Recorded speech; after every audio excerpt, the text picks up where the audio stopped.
Assalamualaikum warahmatullahi wabarakatuh. Perkenalkan, nama saya Arini Dwi. Saya ingin menjelaskan tentang sistem endokrin.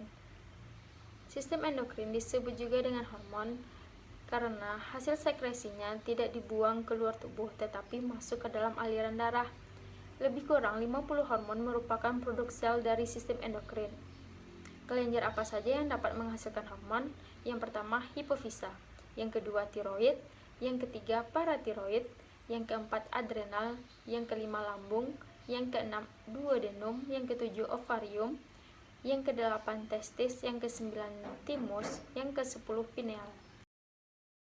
Pertama, hipofisis. Letaknya di dalam sela tursika dari tulang sphenoid atau otak. Menghasilkan 9 hormon. Ada dua bagian besar, yaitu neurohipofisis dan adenohipofisis. Pertama, neurohipofisis. Ada dua jenis hormon, yaitu ADH dan oksitosin. ADH berfungsi sebagai pengatur urin yang bisa mempengaruhi keseimbangan cairan. Oksitosin berfungsi merangsang kontraksi uterus dan mengawali partus.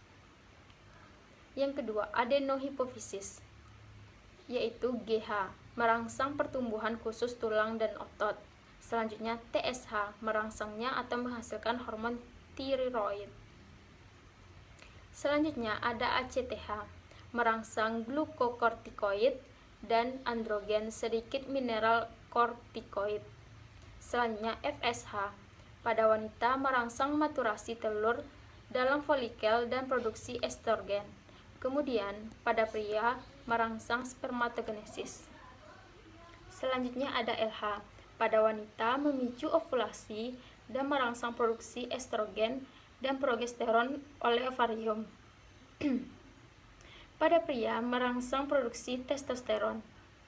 Selanjutnya prolaktin, jaringan kelenjar mamae melancarkan laktasi. Yang kedua, kelenjar tiroid. 1. Tiroksin, untuk metabolisme tubuh, baik metabolisme karbohidrat, protein, maupun lipid. Yang kedua, liotironin, merupakan bahan baku tiroksin dengan syarat harus ada ion iodium. Yang ketiga, kalsitonin, merupakan bahan baku pembentukan paratormon yang juga disekresikan oleh kelenjar paratiroid yang berfungsi untuk mengatur kadar kalsium dalam darah. Ketiga, kelenjar paratiroid menempel pada kelenjar tiroid sebanyak 2 pasang, sepasang pada bagian atas dan sepasang pada bagian bawah. Kelenjar paratiroid menghasilkan paratormon, yaitu hormon paratiroid yang berfungsi mengatur kadar kalsium dalam darah.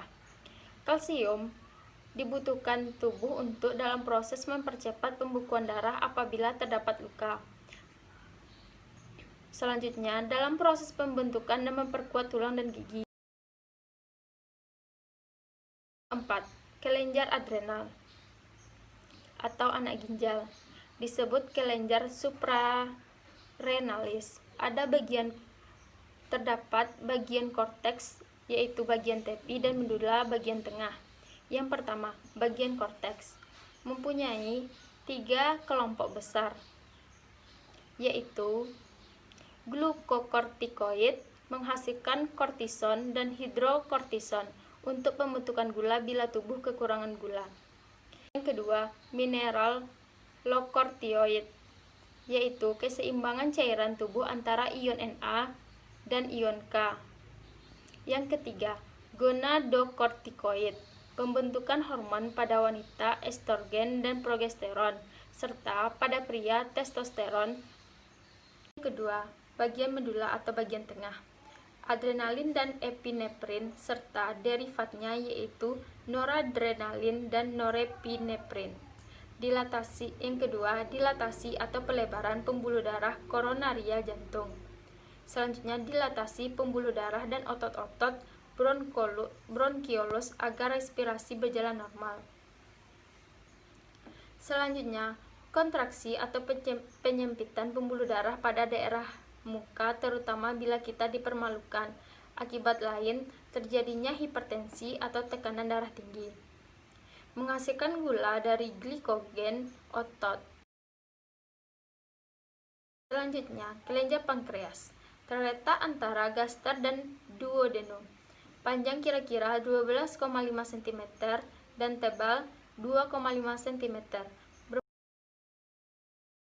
Sel A atau alfa. Glukogen menghasilkan gula bila tubuh kekurangan gula. Yang kedua, sel B atau beta. Insulin menguraikan gula bila berlebihan menjadi glikogen dalam otot. Yang ketiga, sel D atau delta. Somatostatin tergantung dari kebutuhan tubuh, membantu sel A bila kekurangan gula dan membantu sel B bila kelebihan gula. Selanjutnya, sel F atau pankreopeptida membantu dalam proses pencernaan makanan terutama protein. Selanjutnya, kelenjar lambung atau gaster menghasilkan gastrin, membantu dalam proses gerak peristaltik yang teratur, sehingga makanan diantar antara lambung mulai dari esofagus, kardia lambung, fundus lambung, dan pilorus lambung membentuk makanan yang padat menjadi lunak atau dalam bentuk cair, sehingga mudah dicerna oleh intestinum tunue atau usus halus yang terdapat duodenum, jejunum, dan ileum. Berikut gambarnya. Selanjutnya, kelenjar duodenum menghasilkan sekretin, membantu dalam proses gerak peristaltik dalam usus halus mulai dari duodenum, jejunum, kemudian ke ileum. Mempercepat pengantaran nutrisi ke jaringan dan sel-sel setelah dalam bentuk heme. Selanjutnya, kelenjar timus menghasilkan timosin, berfungsi untuk kekebalan tubuh manusia. Kekebalan ada dua.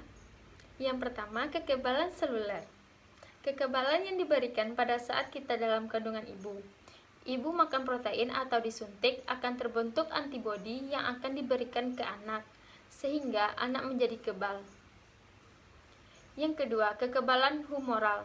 Kekebalan yang diberikan setelah anak dilahirkan melalui vaksinasi atau imunisasi, mulai dari BCG, DPT1, DPT2, DPT3, polio 1, polio 2, polio 3, dan campak, rubella, hepatitis, dan dilakukan pengulangan setelah 1 tahun, 3 tahun, dan 6 tahun. Kelenjar ovarium menghasilkan estrogen dan progesteron. Estrogen berfungsi untuk mematangkan telur dalam folikel telur. Folikel awal, primer, sekunder, tersier, dan degraf. Menebalkan dinding rahim untuk persiapan bila ovum ketemu dengan sel sperma. Mengembangkan payudara secara maksimal mulai dari puting dan areola. Tanda seks sekunder pada wanita. Menstimulasi pertemuan ovum dengan sel sperma pada saluran telur atau oviduct. Selanjutnya, progesteron berfungsi mempertahankan ketebalan dinding rahim sehingga bila terjadi pertemuan ovum dengan sel sperma akan diimplantasikan. Selanjutnya, menghambat pertemuan ovum dengan sel sperma bila melebihi kapasitas yang seharusnya. Berikut gambarnya.